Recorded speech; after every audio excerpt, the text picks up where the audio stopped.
it isn't until we hear from Zachary's dad that we now know we're dealing with some gangsters, some real bona fide down the family line. To be fair, he was being honest. To be fair, that No, man he said, "I was knew." being, This but he man was said, "I had being. this lawyer since childhood. I've never Yeah, he heard." did. Oh my god! I'm over here looking for resource counselors for college. This man said, "Nope, I got me a paid attorney on retainer at 14. I'm out." Well, I mean, he did.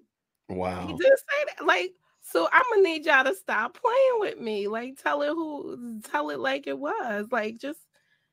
But see, we not from there, but we know there's a story there. Like somebody knows a story. I feel like if they tried to branch out certain elements, like you were explaining, that would paint a better picture. Mm. It's like they're hiding something more that can probably look worse on optics than they want than it already is. That's the only thing I can come to, unless they just can't put a story together. It's one or Okay. You the know what? other. Well, okay, real quick. In the chat, most of the time when somebody gets sworn in, they're sworn in to do what? To tell the just put in the chat. Put in the chat. What are they sworn to do?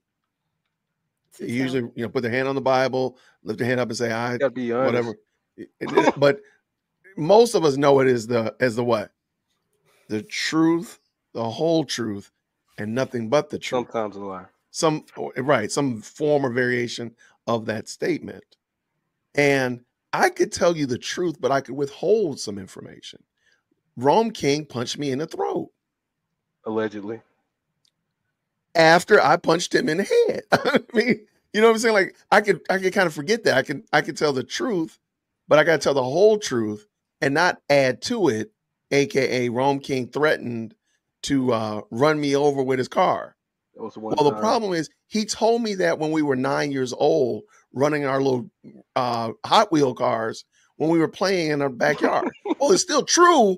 It's just not true in this context of this conversation. So and again, I just don't think that maybe the lawyers need to take an oath to tell the truth, the whole We truth, and do. nothing but the truth. There's some part of this story We do. that will not pass the smell test if they reveal it, if they share it. Maybe it's that Jeffrey really isn't guilty. Maybe they say that Jeffrey, we don't have a RICO case at all. We really just got a whole bunch of criminals running around here. We need to throw the book at these guys, but we want to lump all of them in it because we want to get Jeffrey out of here for some reason. Maybe it's because of his money. I think it's still because of his money. But you got my point. So that's why I think they're not telling the whole story, because maybe the whole story is maybe just two of those guys. And one of them has got to be Rondarius, and probably the other one's Huey. But you got my point. Maybe it's only two of those guys. But they're trying to lump everybody in. Okay, I'm sorry, go.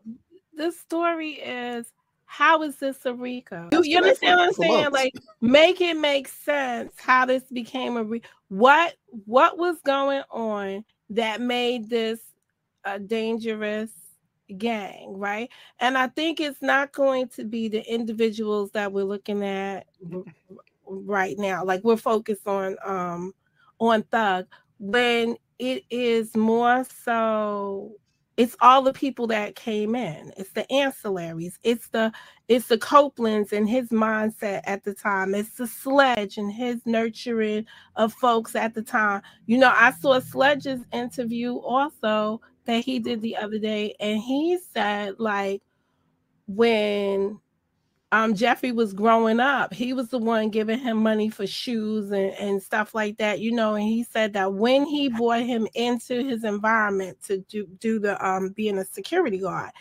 that people knew him.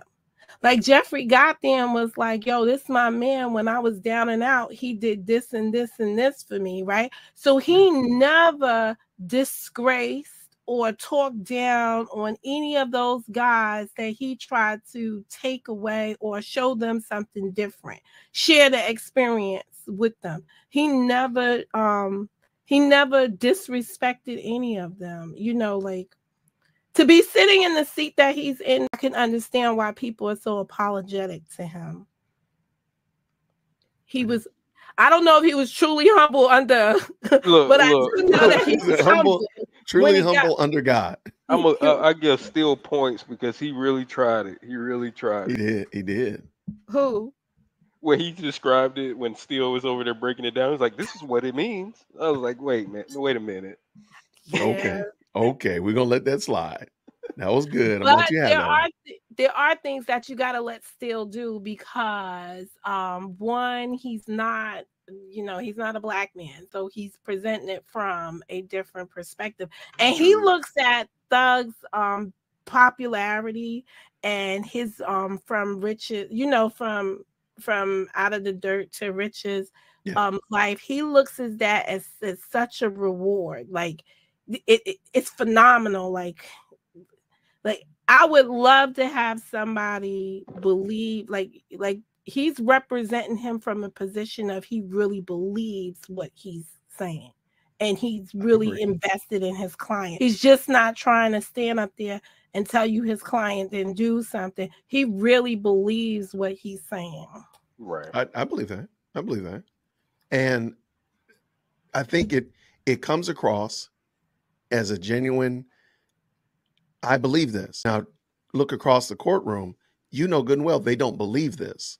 It doesn't come across like they believe this. I'm just punching the clock. I'm just here so I don't get fined. That's just it. That's how it comes across. And I say this again. If you think that your cause is righteous, that you're cleaning the streets of Atlanta, and you're going to throw these no good for nothing nearly wells in jail forever, would you not be more prepared? Would you not be more polished? Would you not be more crisp? You coming in here on two wheels like you coming off of a bender all weekend. The only thing I can make sense of that is like we were saying earlier, a lot of the stuff that they have is circumstantial. So when they present it, they have to present it with a certain level of confidence and pray that 9 other shark-like attorneys don't pick up on any of the errors. So it's not like one set of eyes is watching their deceptive ploy. You got that many people in the courtroom, it's going to be hard to wiggle anything by.